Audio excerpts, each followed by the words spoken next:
Evangelio según San Lucas, aleluya.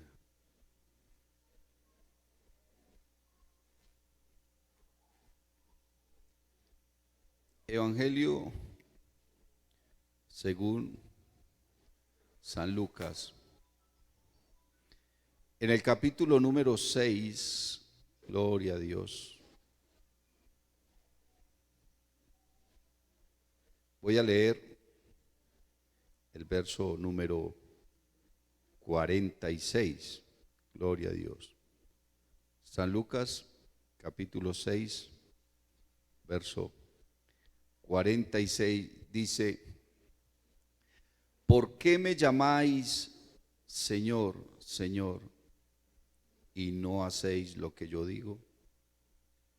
El señorío de Cristo, Padre celestial, Dios de la gloria, te exaltamos, te adoramos, te glorificamos, te damos gracias por permitirnos estar acá en esta hora, en tu presencia, Señor Jesús, dispuestos para hacer tu voluntad.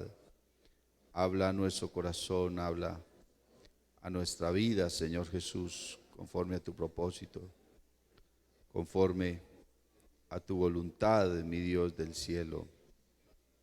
Te adoramos, te glorificamos y te bendecimos, Señor Jesús. Aleluya. Amén y amén. Gloria a Dios. Pueden sentarse, hermanos, pónganse cómodos. Gloria al Señor.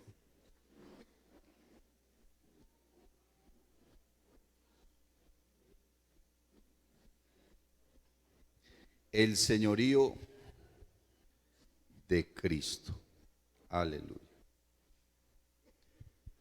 Bueno, uno encuentra, hermanos, en la palabra de Dios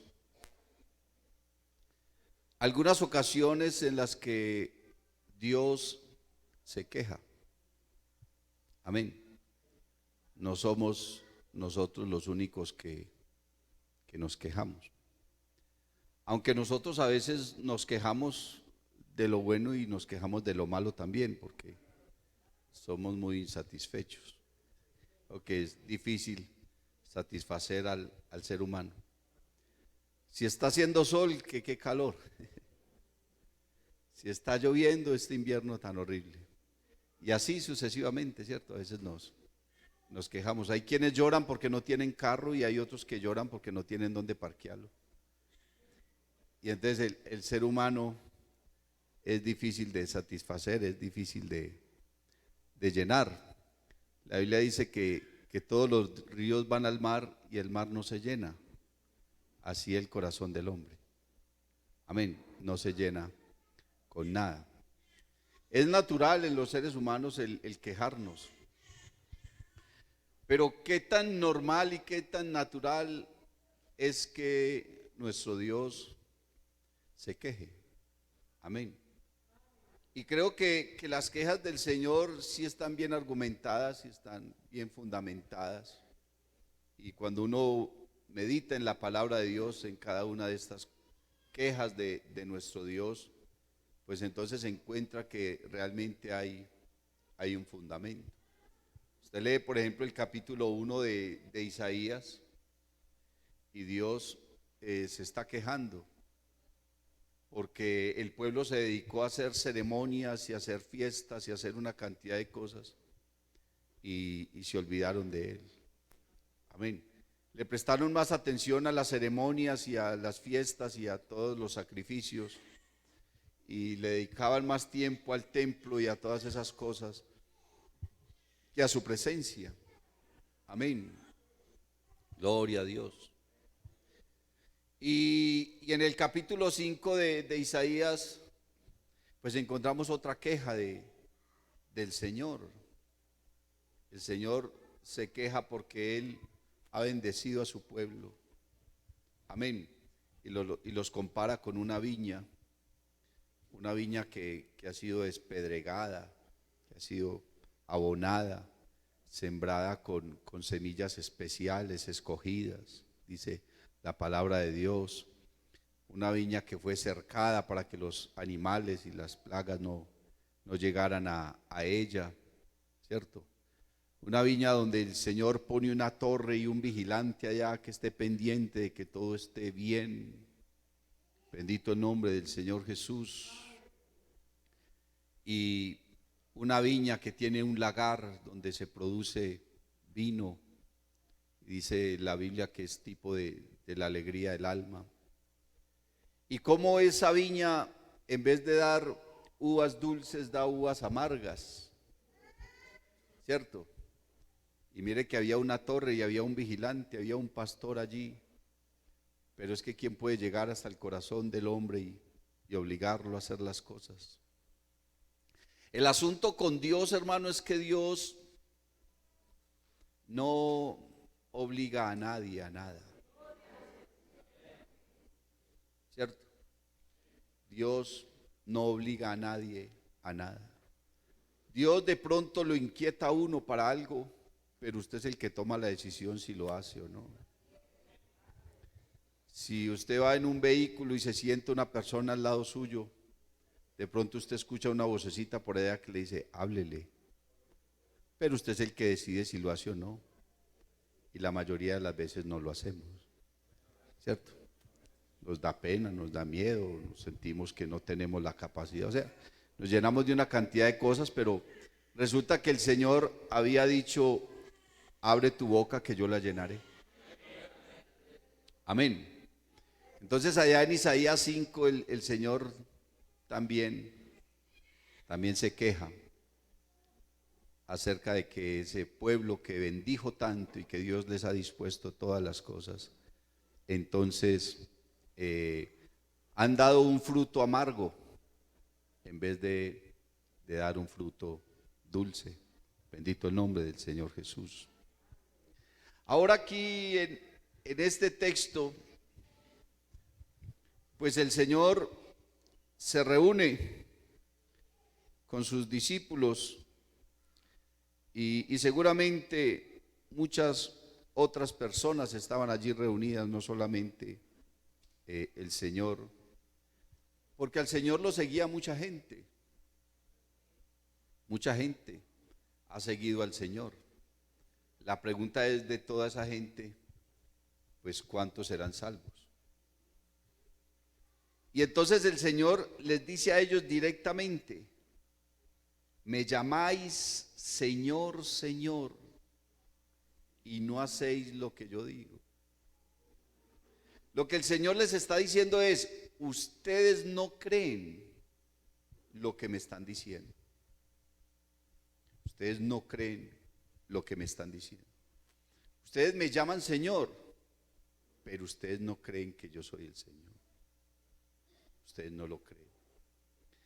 Y entonces estaba mirando, hermanos, realmente la connotación de esa palabra Señor, que para nosotros en nuestra época no tiene tanta trascendencia.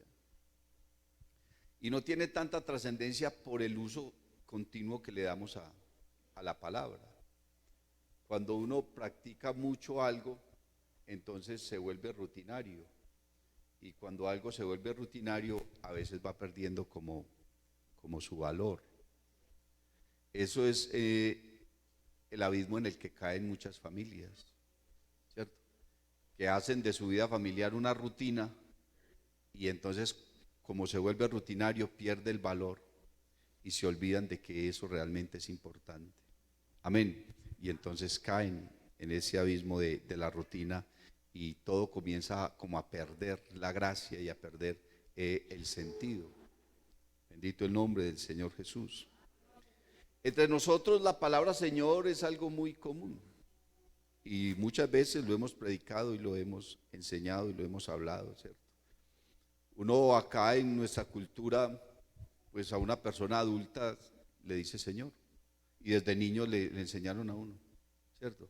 Cuando alguna persona mayor lo llama, uno decía, ¿qué?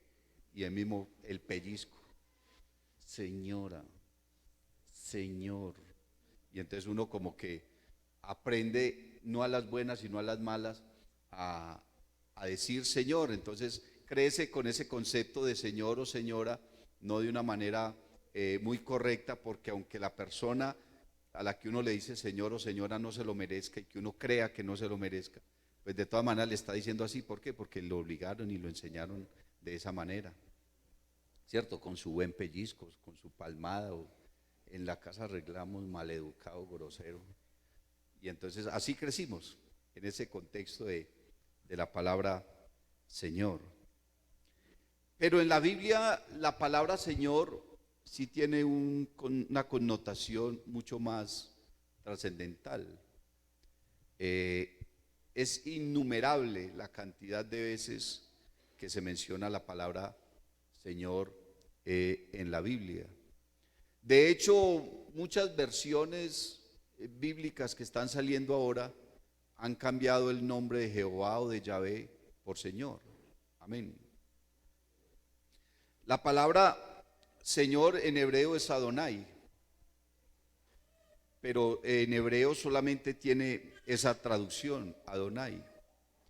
Pero en griego, ustedes saben que la Biblia se escribió en hebreo, en arameo y en griego. Amén. En griego hay dos palabras para definir esa palabra Señor. O sea, la palabra Señor tiene una raíz en dos palabras griegas. Y cuando uno analiza un poquitico esas dos palabras griegas, se da cuenta que esa palabra Señor tiene dos connotaciones diferentes. O sea, no a todo el que se le dice Señor se le está queriendo decir lo mismo. Por ejemplo, la primera palabra griega para definir Señor es la palabra kurios, que indica dominio y autoridad fraternal. Entonces, Pedro pone el ejemplo de cómo Sara llamaba Señor a Abraham, que era su esposo. Amén. Simplemente reconociendo que él era la autoridad en la familia. Amén. Y que ella era su esposa. Pero hay otra palabra que es mucho más amplia, que define también el señorío, y es despotis, que esa sí indica un señorío absoluto, una soberanía, y es la que más se aplica en la palabra de Dios a nuestro Dios. Amén. Gloria al Señor Jesús. La palabra Señor entonces significa eso, una autoridad absoluta, y se le atribuye a aquel que es el dueño de todo, el que debe tener el control. Amén. A quien se debe obedecer, a quien se debe acatar, a quien se debe toda sumisión y humillación. Amén. ¿Qué pasaba, hermanos, con el señorío de Cristo? La Biblia dice que Jesús es el Señor. Amén. Y si la Biblia dice que Jesús es el Señor, entonces está diciendo que Él es el dueño de todo, que Él es la máxima autoridad, que Él es el legislador por excelencia. Amén. Que es soberano. Soberano quiere decir que lo que Él dice es y ya. Entonces, cuando uno reconoce el señorío de Cristo, reconoce que la última palabra siempre la tiene el Señor Jesús. Amén. Gloria a Dios. Pero muchos de sus seguidores no lo llamaban Señor. A veces lo llamaban Señor, pero de acuerdo a las circunstancias. Pero había otras circunstancias donde no lo reconocían como Señor. Por ejemplo, los discípulos estaban en una barca, había tormenta, la barca estaba peligrando, amén, era posible que se hundiera. Anoche escuchábamos la palabra de Dios hablando acerca de ese contexto, y es sorprendente cómo unos hombres que se criaron en el mar, toda la vida pescadores, ¿cierto? Aprendieron primero a pescar antes que a caminar. Toda la vida en el mar, en barcos. ¿Cuántas tormentas, en cuántas tormentas estuvieron? Y dice la Biblia que estaban muertos del miedo. Entonces, ¿cómo era la tormenta? Que hasta ellos, que eran experimentados, ¿cierto? Navegantes, y tenían miedo. Pero ahí estaba el Señor Jesús. Estaba dormido. ¿Cómo estaría de cansadito el Señor que una tormenta de esas y él durmiendo? ¿Cierto? Estaba en un sueño profundo porque era un hombre. Y ellos fueron y lo llamaron, lo despertaron. Pero la manera como lo llamaron es la que a mí me llama la atención en este momento, porque a él no lo llamaron Señor, sino que le dijeron Maestro. ¿Acaso no tienes cuidado de nosotros? Y a mí me llama la atención esa expresión, ¿acaso no tienes cuidado de nosotros? Como quien dice, usted es nuestro maestro, nosotros somos sus discípulos, usted es el responsable de nosotros, nos va a dejar morir. O sea, es un reclamo mal hecho. O sea, esas palabras no estuvieron bien expresadas. Y fuera de eso, ni siquiera reconocieron su señorío, sino que simplemente lo llamaron maestro. Aunque la palabra maestro es una palabra muy bonita, pero maestros habían muchos. Mire usted que Nicodemo, el sacerdote aquel que buscó a Jesús de noche, San Juan capítulo 3, fue y buscó a Jesús de noche y le dijo, Rabí, sabemos que has venido de Dios como maestro, porque nadie puede hacer las señales que tú haces si no está Dios con él. No lo llamó Señor, solamente lo llamó maestro. Amén. Y en muchas ocasiones los discípulos entonces le llamaron fue maestro. Unas cuantas ocasiones sí le llamaron Señor. Pero damos a entender bajo este concepto que las veces que le llamaron Señor fue por el concepto griego kurios, que indica el dominio o la autoridad fraternal. O sea, no lo reconocían como Dios, como Señor, sino como alguien que era como el líder de ellos. ¿Sí me hago entender, hermanos? Bendito el nombre del Señor Jesús. Y dadas entonces esas circunstancias de que lo llamaban así, parecía que ellos no estaban entendiendo realmente quién era Él. Porque mucha gente puede creer en Jesús, mucha gente puede recibir a Jesús, mucha gente puede seguir a Jesús, pero si usted no sabe quién es Jesús y no lo reconoce por lo que Él es y por quién es, entonces el Señor Jesús le dijo al pueblo de Israel, si no creéis que yo soy el que soy, en vuestros pecados moriréis. O sea que hay una necesidad que impera en nuestra vida y no es solamente llamar a Jesús Señor, porque esa es su queja. Me llamáis Señor, Señor, pero no hacéis lo que yo digo. Es decir, que no estamos de alguna manera reconociendo, aunque lo decimos con palabras, que el Señor Jesús dijo en una de sus quejas, este pueblo de labios me honra, pero su corazón está lejos de mí. Hablando de las quejas del Señor. Entonces la pregunta aquí en esta hora, hermano, porque Jesús reúne a sus discípulos y les pregunta y les dice, bueno, porque el Señor quería que ellos llegaran a una conclusión, pero una conclusión por sí mismos. Amén. Y era de quién era Él. No que el Señor no supiera qué concepto tenían ellos de Él, porque es que el Señor sabe todo. El Señor conoce todo. Alabanzas al nombre de Jesús. Él es omnisciente y omnisapiente. La Biblia habla de la omnisapiencia de Dios, el que lo sabe todo, lo conoce todo, no hay nada oculto para Él, aún las tinieblas delante de Él resplandecen como la luz. ¿A dónde puedo huir de su presencia? ¿A dónde me puedo yo esconder que Dios no esté? Que Dios no me vea. ¿Qué será lo que yo diga que Dios no escuche? ¿Qué será lo que yo piense que Dios no sepa? Y la Biblia dice que Jesús conocía el pensamiento de todos. Y la omnisapiencia es un atributo solamente de Dios. Pero la Biblia dice que Jesús conocía el pensamiento de todos.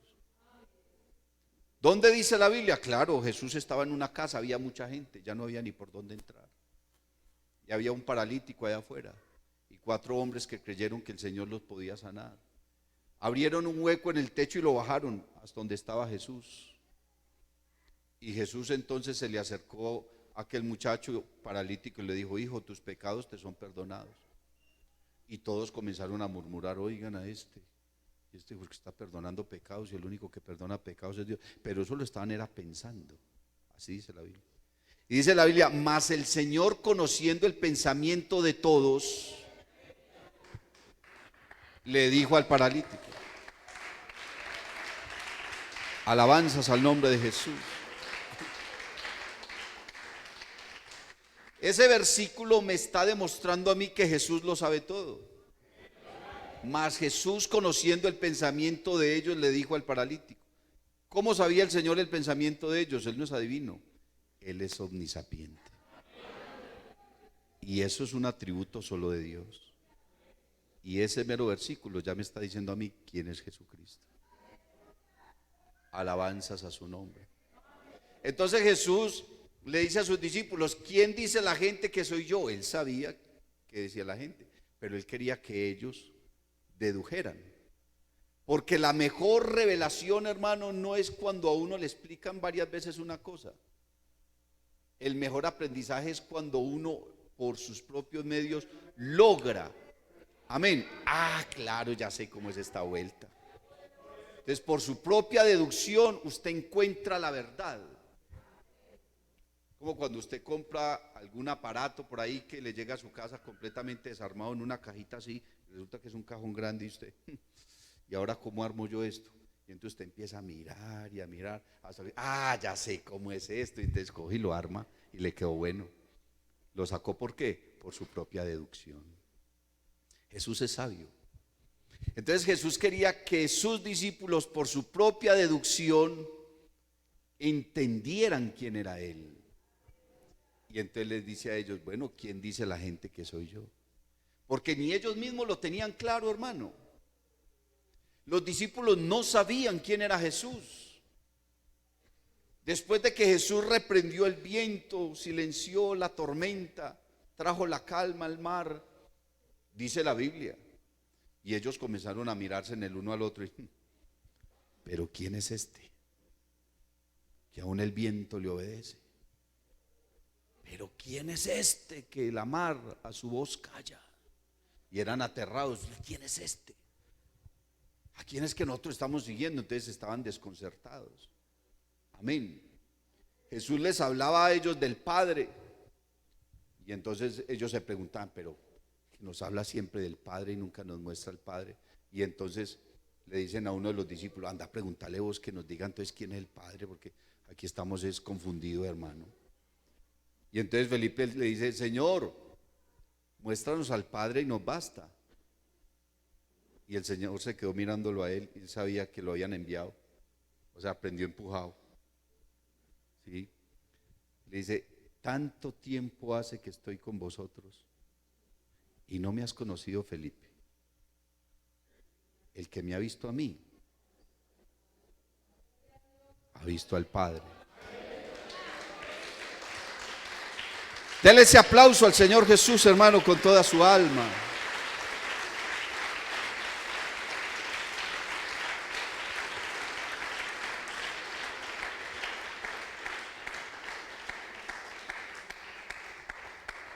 Ni siquiera los discípulos sabían quién era Él. Entonces Él necesitaba que ellos entendieran quién era Él. Dios necesita que tú lo conozcas. Cristo necesita que tú hoy entiendas quién es Él. Y que la única manera de reconocer quién es Él no es solamente llamándolo Señor, Señor. Mire, hubo un hombre que sí entendió quién era Cristo. Porque el día que lo conoció, se puso a su disposición y le dijo, Señor, ¿qué quieres que yo haga? Pablo usó varios términos donde él demostraba que realmente creía quién era el Señor, o que Jesús para él era el Señor. Pablo dijo, soy esclavo de Cristo. ¿Y uno se esclaviza de quién? Del Señor. Uno voluntariamente no se convierte en un esclavo de otro así al son de nada. Porque en el pueblo de Israel, hermano, cuando un esclavo llevaba muchos años con una persona y esa persona lo quería liberar, le decía, bueno, ya eres libre, vete. Pero ese esclavo amaba tanto a su señor porque lo había tratado bien. Le decía, yo quiero seguir sirviéndote. Y entonces le horadaban la oreja. Le abrían un hueco grande en la oreja. Contra un palo, un sacabocado y un martillo y ¡pum! Y entonces todo el que veía a ese hombre con un hueco en la oreja decía, este es un esclavo por amor. Reconoce a su señor y le quiere servir. Y Pablo dijo, yo soy esclavo de Cristo, porque reconoció que Cristo era su Señor. Pablo dijo, con Cristo estoy juntamente crucificado. ¿Por qué dijo eso? Porque reconoció que el que estaba en la cruz o que fue a la cruz era su Señor. Alabanzas al nombre de Jesús. Pablo dijo, no vivo yo, Cristo vive en mí. Eso es reconocer el señorío. Entonces Jesús reúne a sus discípulos y les dice, ¿quién dice la gente que soy yo? Y entonces los discípulos se miraron ahí el uno al otro. Pues Señor, la gente dice que usted es uno de los profetas. Comenzaron a compararlo con Jeremías, con Elías, con cualquiera de los profetas. Amén. Y el Señor, bueno, lo importante aquí no es lo que la gente diga. Lo importante no es lo que la gente allá afuera piense de mí, porque ellos son impíos, no tienen conocimiento, ignoran las escrituras. El Señor Jesús le dijo al pueblo de Israel, erráis ignorando las escrituras y el poder de Dios. O sea, el pueblo de Israel estaba totalmente equivocado frente a la autoridad y al señorío de Dios. Pero eso no le preocupó al Señor, que ellos dijeran quién dice la gente. Usted hoy le pregunta a la gente afuera, ¿qué importa que la gente diga lo que quieran del Señor? Pero aquí lo importante es lo que piensas tú. Y no solamente lo que piensas, lo que crees. Y no solamente lo que crees, qué tan coherente eres con aquello que tú crees. Y si lo haces o no. Entonces el Señor les dice, ¿y ustedes quién dicen que soy yo? Alabanzas al nombre de Jesús. Y se quedaron mudos. Nosotros qué decimos, hace 8 días estábamos preguntando que quién era este. Y ahorita viene y nos pregunta que quién es para nosotros. ¿Qué le contestamos aquí? Y Pedro, por revelación de Dios, le dijo, Señor, ahí sí lo llamó Señor. Y la connotación del griego en la que Pedro lo está diciendo no es curios, sino despotis. O sea, tú no eres nuestro líder. Ahora le está diciendo, tú eres el Señor, pero en el contexto, amén, de la autoridad absoluta. Gloria al nombre del Señor Jesús, de la soberanía y del señorío suyo. Pedro reconoció. Mira, hermano, que cuando Jesús, porque mucha gente lo seguía a él por diferentes razones, por diferentes circunstancias, y yo no sé usted por qué está aquí en esta mañana, pero bueno, aquí está. Sea cual sea la razón por la que usted esté aquí, aquí está. Ojalá estuviera por las razones adecuadas, ¿cierto? Pero igual aquí estamos. A Cristo lo seguía mucha gente. Y él, unos 2 o 3 días antes, había estado en un monte, por allá en un campamento con más de 5,000 hombres, sin contar las mujeres y los niños.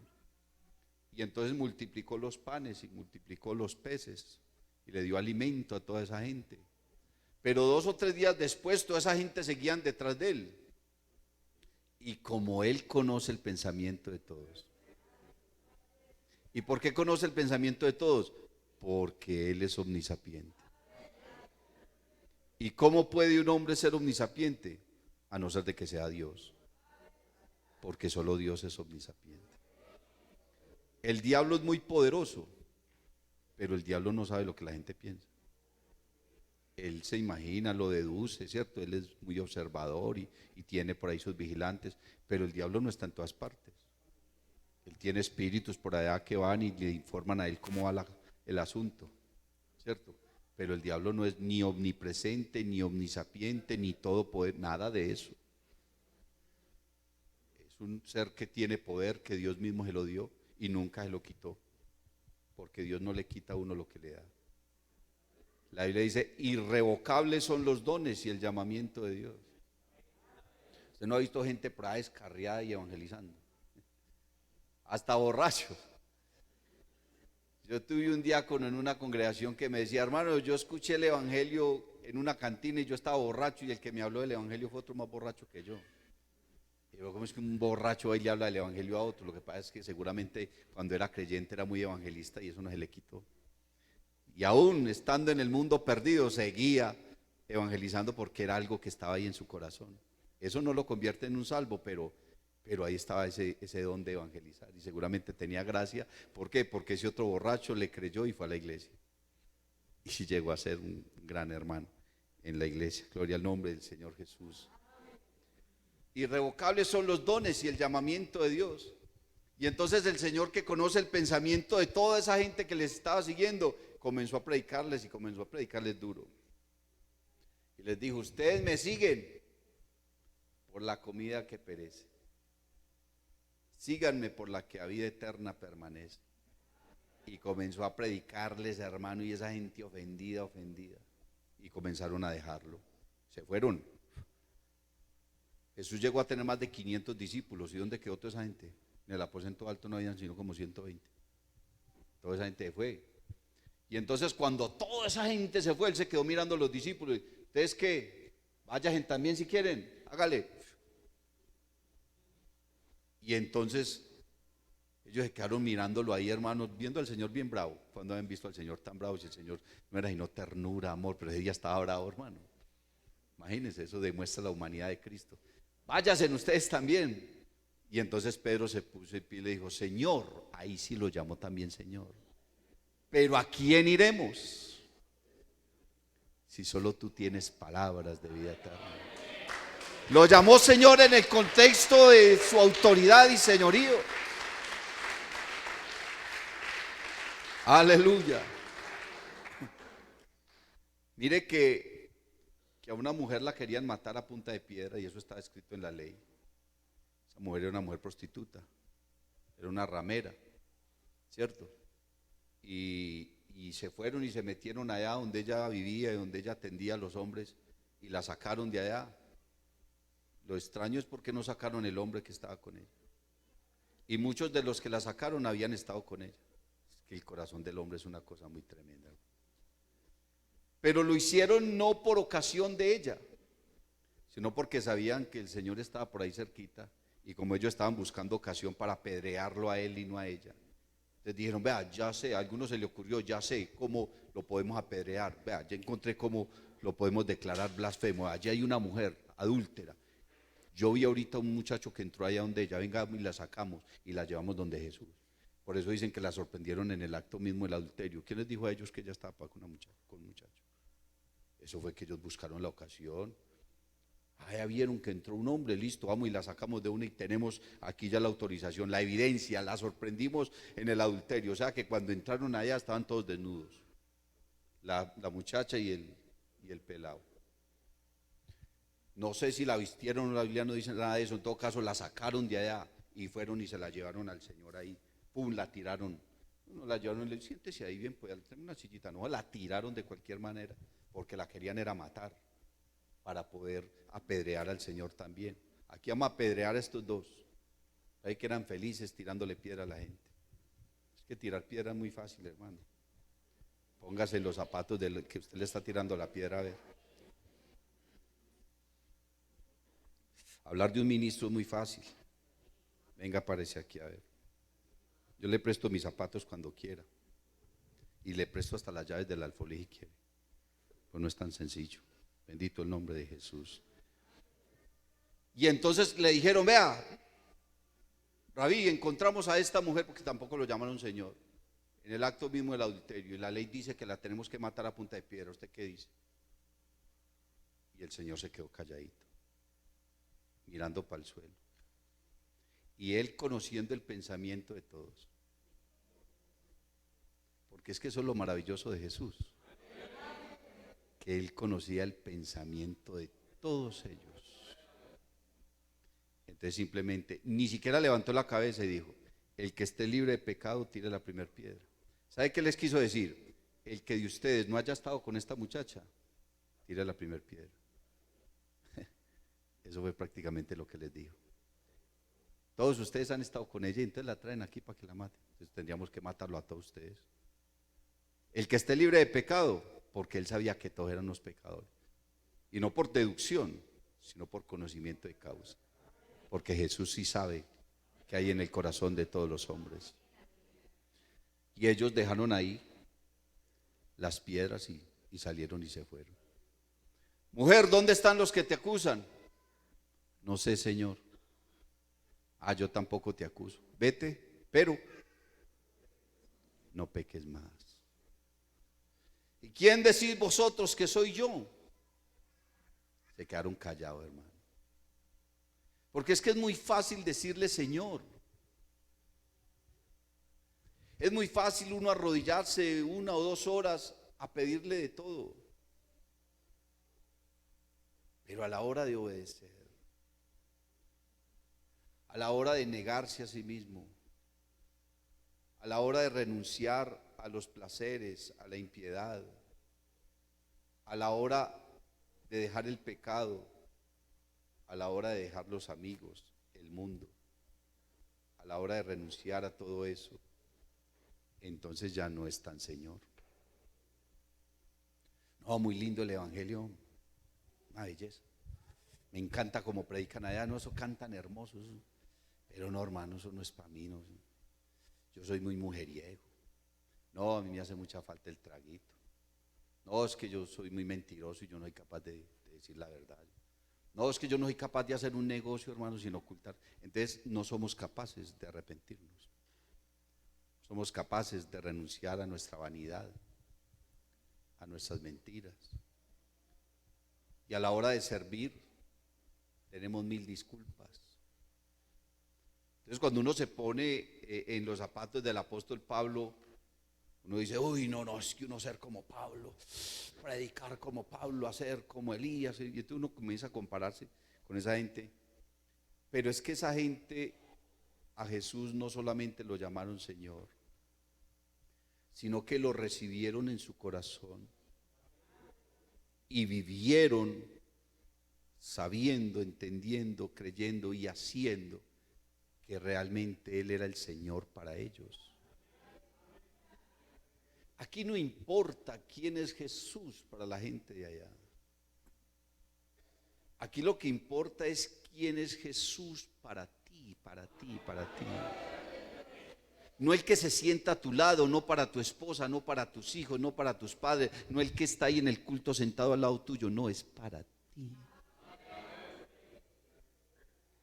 ¿Qué importa, hermano, lo que hagan y piensen los demás?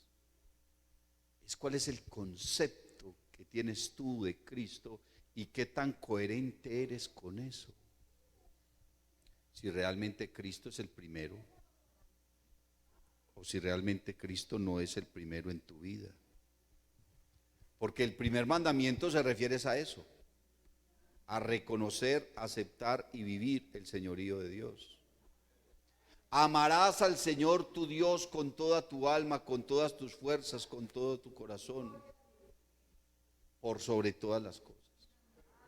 No tendrás dioses ajenos delante de mí. Cualquier cosa que en su vida esté por encima de Dios es idolatría. Cualquier cosa que usted tenga por encima de Dios, llámese familia, llámese dinero, llámese trabajo, llámese estudio, póngale el nombre que quiera, cualquier cosa que para usted sea más prioritaria que su vida espiritual, usted es un idólatra. Y está desobedeciendo la palabra porque la Biblia me está diciendo, amarás al Señor tu Dios por sobre todas las cosas. Solo sí, y esa condición, podemos nosotros decir que Jesús es nuestro Señor. Humillaos pues bajo la poderosa mano de Dios. Someteos pues a Dios. Amén. Y Él los exaltará cuando fuere tiempo. Alabanzas al nombre del Señor Jesús. Creo que que tenemos razones, hermanos, para entender y para creer que Jesús es el Señor. La Biblia nos dice que Él es el Verbo encarnado. Amén. Juan, en el capítulo 1 y el verso 1 está ese texto famoso, hermano, mal interpretado por mucha gente, pero está ese maravilloso texto que nos da una gran luz, que dice: en el principio era el Verbo. Nos habla de que antes de la creación solamente se conocía la voz de Dios, porque cuando habla del Verbo habla de su palabra. En el principio era el Verbo, y el Verbo era con Dios. Cuando dice con Dios no quiere decir que estaba a su lado, dice que formaba parte, lo que entendemos es que forma parte de su esencia. Una cosa es decir que esta bandera está aquí al lado mío, amén. Otra cosa es decir que ella forma parte de mi esencia, que está dentro de mí, amén. Mi corazón no está conmigo, mi corazón forma parte de mí, amén. Mis órganos no están conmigo, mis órganos forman parte de mí, y yo soy lo que soy corporalmente por los órganos que tengo. Si a usted le cae una uña, esa uña le hace falta, y ya usted se ve ese dedo raro y pierde como la sensibilidad. ¿Por qué? Porque ella no está con usted, ella forma parte de su ser.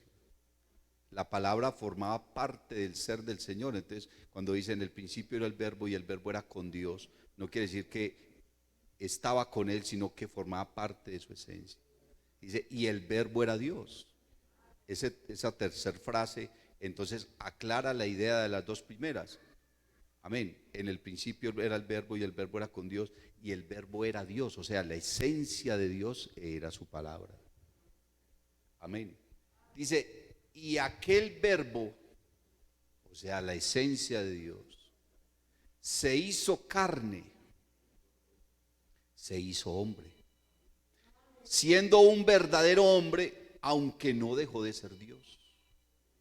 Porque mire, Jesús tuvo hambre, Jesús se cansó, Jesús tuvo sueño, Jesús lloró, Jesús sonrió, Jesús tuvo frío, Jesús tuvo cansancio, todo lo que un hombre. Pero aún así conocía el pensamiento de todos, y aún así levantaba a los muertos, perdonaba los pecados, sanaba a los enfermos. Fue un hombre, pero no dejó de ser Dios. ¿Cómo vemos nosotros a Jesús en un pesebre con unas horas de nacido, siendo un bebé humano, pero seguía sustentando el universo? Seguía sosteniendo la tierra y dándole vida a todas las criaturas, y dándole el sustento a todos los seres vivos, haciendo llover, haciendo salir el sol. Aunque era un bebé, no dejó de ser Dios. Alabanzas al nombre de Jesús. Y la Biblia dice que ese Verbo era la luz verdadera que alumbra a todo hombre. Dice, el mundo por Él fue hecho. Amén. Pablo le dijo a los colosenses, hablando de Cristo, porque en Él, por Él y para Él fueron creadas todas las cosas, y sin Él nada de lo que ha sido hecho fue hecho. ¿Qué me dice eso? Me dice que Él es el Señor, que Él es la máxima autoridad, que por encima de Él no hay nada, que Él es el supremo, que Él es el soberano, que Él es el que establece las leyes y las normas.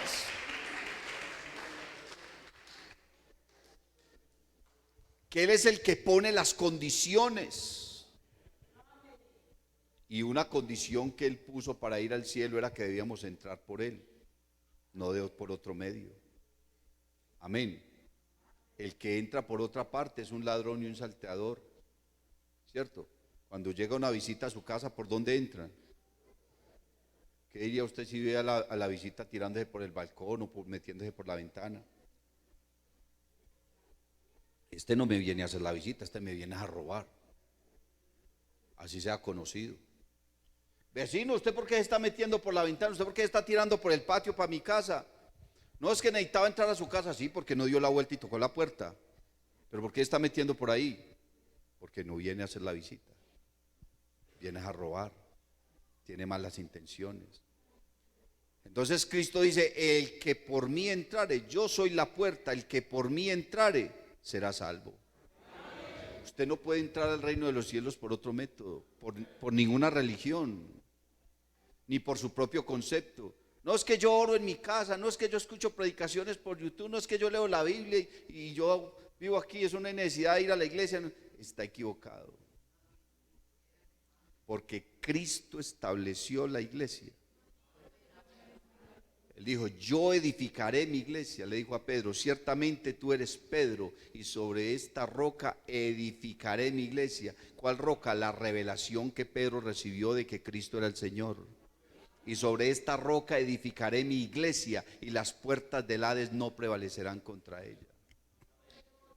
El Señor lo que les está diciendo es, la puerta para venir a mí es mi iglesia y mi iglesia es mía y yo soy de ella. Y la iglesia forma parte de la esencia de Cristo. Alabanzas al nombre del Señor Jesús. Porque eso es lo que le dijo Pablo a los efesios, hablando de la iglesia. Gloria al nombre del Señor Jesús. Porque la compara con el matrimonio. Amén.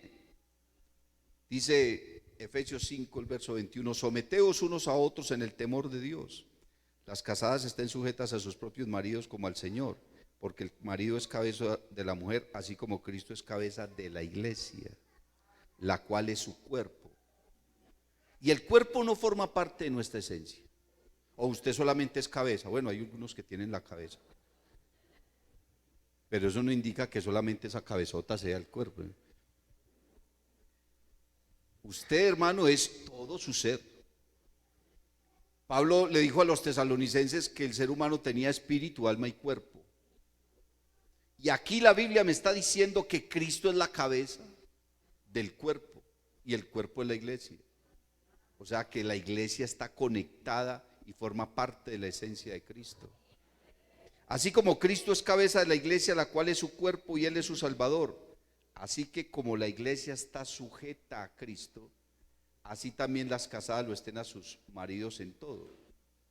Maridos, amad a vuestras mujeres, así como Cristo amó a la iglesia y se entregó a sí mismo por ella para santificarla, habiéndola purificado en el lavamiento del agua por la palabra, a fin de presentársela a sí mismo una iglesia gloriosa, que no tuviese mancha ni arruga ni cosa semejante, sino que fuese santa y sin mancha. Lo que pasa es que la gente está buscando la perfección de la iglesia y hasta ahí llegamos. Pablo le estaba hablando a los filipenses acerca de la perfección, capítulo 3, y Pablo le dice a los filipenses, ¿sabe qué, hermanos? Yo mismo no pretendo haberlo alcanzado ya. ¿Qué cosa? La perfección. Yo mismo, y Pablo, hermano, era un, imagínense. Es que para mí, aparte del Señor en la Biblia, muéstreme otro mejor que Pablo. Aunque Dios amaba a Noé, a Daniel y a Job, para mí esa gente, hermano, no fueron como Pablo. Porque ellos conocieron otras dispensaciones y otras facetas de Dios, pero Pablo conoció lo mejor. Y lo mejor en la Biblia es la gracia. Aleluya. Gloria al nombre de Jesús. ¿Quién, hermano? Y Pablo se pone como ejemplo, dice, yo mismo no pretendo haberlo alcanzado. Se dice que Pablo tenía todos los dones. Un maestro como Pablo, evangelista como Pablo, un hombre de oración, de ayuno como Pablo, sufrido como Pablo, que hubiera visto a Cristo, hermano, como nadie. Y Pablo dice, yo mismo no pretendo haberlo ya alcanzado. Yo no soy perfecto, pero yo me esfuerzo. Una cosa hago, olvidando ciertamente lo que queda atrás y extendiéndome a lo que está adelante. Yo voy es para adelante. Yo no me quedo atrás pensando y recordando el pasado. Yo prosigo a la meta. Voy para adelante. Esa obra de la perfección, hermanos, se realizará el día que Cristo levante la iglesia. Pablo le dijo a los efesios, gloria al nombre del Señor Jesús, hasta que todos lleguemos a la unidad de la fe. llegaremos a la unidad de la fe, o sea, al conocimiento. No a la que todos creamos que Cristo sana o que puede hacer un milagro, no esa fe, es la fe de la doctrina. Al conocimiento del Hijo de Dios, hasta que todos entendamos, hermanos, realmente quién es Cristo y cuál es su señorío. Entonces ya el Señor nos perfeccionará cuando nos levanten cuerpos nuevos. Alabanzas al nombre de Jesús. Por eso la Biblia dice que Él es el Señor. Yo no puedo creer que Dios sea el Señor y que Cristo, siendo diferente a Dios, también sea el Señor. Porque la Biblia dice un Señor, una fe y un bautismo. Un Dios y Padre. Alabanzas al nombre de Jesús. Y la Biblia dice Jesucristo es el Señor. Tenemos que reconocer el señorío de Cristo. Pero no solamente reconocer, hermano, el Señor de Jesucristo, el señorío de Jesucristo, sino aceptarlo, vivirlo, creerlo y someterse a ese señorío. Por eso el Señor dijo, el que quiera ir en pos de mí, niéguese a sí mismo, tome su cruz y sígame. ¿Y quién puede hacer eso? El que crea que Jesucristo es el Señor. Alabanzas al nombre de Jesús. Vamos a darle gracias a Él en esta mañana. Dios te bendiga.